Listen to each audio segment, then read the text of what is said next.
I thought it would be fun with a few days left here in the regular season to revisit the over-under win totals for some of these teams back in September. This is all on DraftKings Sportsbook. And it's interesting. I don't remember a year, and I wouldn't look at DraftKings, but ESPN also has projections every year, and Kevin Pelton does a model for that. And I would always go back towards the end of the season. I'd revisit Kevin Pelton stuff, and it's always fascinating to me what gets right, what gets wrong. This year in particular, it feels like there's a lot of wrong. A lot of wrong. That's what it seems like. Well, they nailed the Celtics and Bucks. Those were the top two teams according to DraftKings Sportsbook for win totals.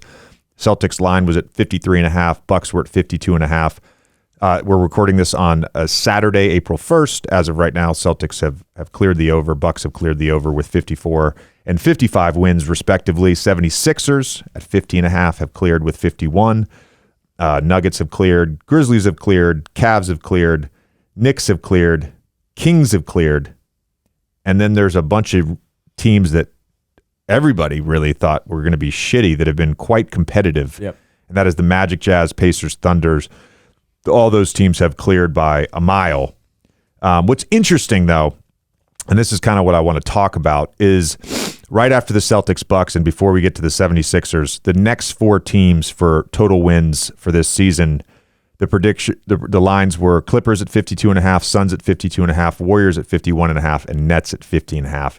And obviously, none of those teams are going to come particularly close to their projected win totals. No, and the Nets situation is obvious. The Suns is interesting because they've also had a huge amount of turnover.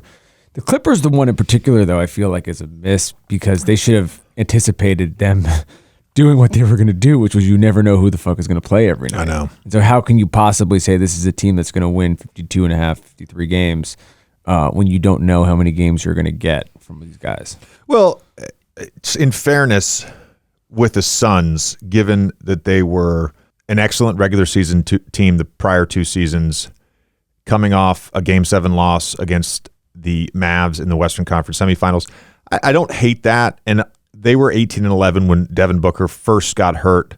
But that team clearly wasn't the same team to start the season that we saw throughout the regular season last year. And then, given the injuries and then the trade and then the subsequent injury to Durant, no surprise they won't reach their win total there. Nets would have, I would guess, reached their win total had Kevin Durant not sprained his knee back in January because they were playing excellent basketball. And who knows, Kyrie Irving and him may still be on that team had Kevin Durant not sprained his knee, which is crazy to think about. The Warriors are the team to me. I know they've had Steph injuries, but at no point, we've been waiting all season for this Warriors-esque stretch. Yeah, they started last season 18-2. They had that 73-9 season. They were dominant when they had Kevin Durant. Like, we've become so accustomed to a 8-9 game winning streak, them winning 15 of 17, whatever it is. They just haven't found any level of consistency this season. And a lot of that has to do with their road defense, of course. You would have to say, looking at this list, I would say the Mavericks feel like the biggest, I don't know if the word is disappointment, but the biggest miss on expectations from where they were predicted from where they're going to finish? I think so. I mean, we kind of went through those four teams. The Warriors to a degree, but Steph, I think, has played in 51 games as of today. So I kind of understand that. And they've got basically a 500 record when he plays. So I kind of understand that because he's been out. Never really solidified the bench to start the year, especially the bench was bad. The Mavs and the Warriors, to me, of the really great teams, feel like the biggest disappointment. I guess regular season disappointments, but Mavs now in danger of missing the play-in game. Yep. And I hate to just keep bringing this up and hammering this home, but you could have had Jalen Brunson for 4 for 57 if you had just given him his early extension last season. It's not great. Not great. Some other disappointments. The Miami Heat, the Timberwolves, Hawks, Lakers, Raptors, Pelicans, Bulls, Blazers. I don't like the Blazers preseason over-under at 39.5. I don't think they were really ever going to get that. We talked about this on the Old Man of Three Things last week on Monday, and it felt like for the Blazers to be in a 6, 7, 8 position in the conference playoff picture, so much had to go right, and almost nothing could go wrong, and that's not the case for them. The teams that I mentioned, of course, that far exceeded their win total. The Knicks, one of the best stories. Jalen Brunson, a huge part of that. Sacramento Kings had a 33.5 win total line. They've obviously far exceeded that, 47 as of today. And then the Magic, who started out 5-20, have played excellent basketball for the rest of the season. Jazz were an early surprise. Pacers, particularly prior to Tyrese Halliburton getting hurt, were a great surprise, and the Thunder have been competitive all season long. Thunder story is amazing. I mean, that's the second worst. That's the second worst number in the league going into the season at 23.5, tied with the Rockets. And they're at 38 now, and it's like, who knows? I mean, they could be at 42 by the end of the season. Yeah, I mean, the really funny part to me in just looking at this for like, you nailed it. It's like, I'll throw Bucks Celtics in there. So that's 2 teams, 76ers right on it. Grizzlies right on it. That's, what is that? 4 teams. Nuggets, 5. Cavs, 6.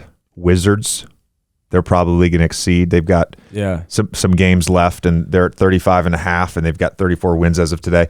And the Spurs, what is that, 8 teams? 8 teams that they're like, the line is pretty good out of 30. And my point to that is, and some of this has been injury, and some of this has been what I described as parity, what Legler described as mediocrity. It's just been a crazy regular season for the NBA. And that's why I'm doing this, just to kind of put in context how, number one, how good the Celtics and Bucks have been. I'll say that.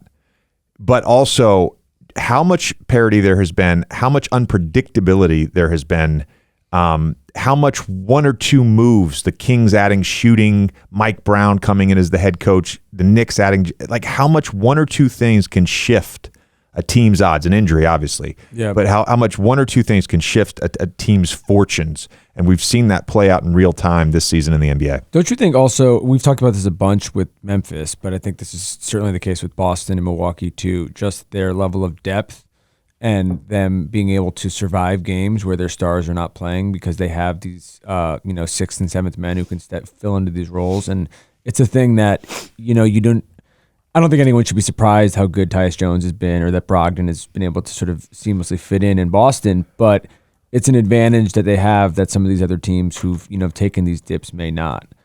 Yeah, depth matters, particularly in the regular season, but I also, I've screamed this a bunch. I think depth matters in the playoffs. I think having a bench that can at least be a net neutral in 10 to 14 minutes a game in the playoffs is huge. And there's some commonalities really with a number of these teams. They've drafted well and they've made timely trades. The Celtics in particular have drafted really well, and then they've added Derek White at the trade deadline. They got Malcolm Brogdon this summer. The Bucks, of course, drafted Giannis, and then they got Brook Lopez originally on a very cheap contract. They traded for Drew. As much as the players and the coaches matter, management matters. I scream all the time about the Grizzlies. Just their development program is great. The Thunder have drafted well. Sam Presti's notorious for that. We gave John Hammond and Jeff Weltman some credit a few weeks back. That team finally has drafted well over the past few drafts, and they're now in a position that they have a very bright future. Yeah, team management means a lot. The rule in the new CBA about that was sort of centered around addressing load management, about the minimum number of games you have to play to be eligible for end of season awards. Do you think that that's going to make this a little easier next year because you're not going to have this quite? I mean, we were talking about the Clippers earlier, but this has been an ongoing saga for a lot of these teams about you just don't know who's going to be showing up every night. And so how are you supposed to predict if you're trying to handicap this stuff? I would also, yes. I personally would have gone at 64 games. I think 65 is the number that's over 80%, and 64 is just under 80. I would have given, that's like a wiggle room, right? End of season, you've got the number 1 seed locked up. You don't need to play the last game. Why should you? I believe that. So I would have gone 64. I like the number. They've got the right intent here. I've been thinking a lot about this lately. I think the games played, look, injuries are injuries. That's one thing. I think the games played will go back up to somewhat normal next season, not just because of this, but when you think about it, we had 2020, which was a shortened season, and then there was this weird time off because of COVID, and then there was the bubble. Then we had a quick turnaround, and then we had a very condensed season that went all the way into July, and then we had a full season in 2022, 2023 now, and now it's like I feel like we're finally getting back to normal with this off season, and hopefully guys can rest and take care of their bodies and be in a normal position. And even for these young guys that came in 2020 or 2021, like this was not a normal first few years in the league, and now we're going to get back to our normal schedule, and I think that hopefully will help with some of this load management stuff. And for anybody who's like, oh, we've had 2 seasons, there's a cumulative effect to me of 2020. And it was one of the reasons I had to fucking retire. I lived it. Everyone's body's out of whack. It was just, you have this routine that you do for years and years and years and years and years.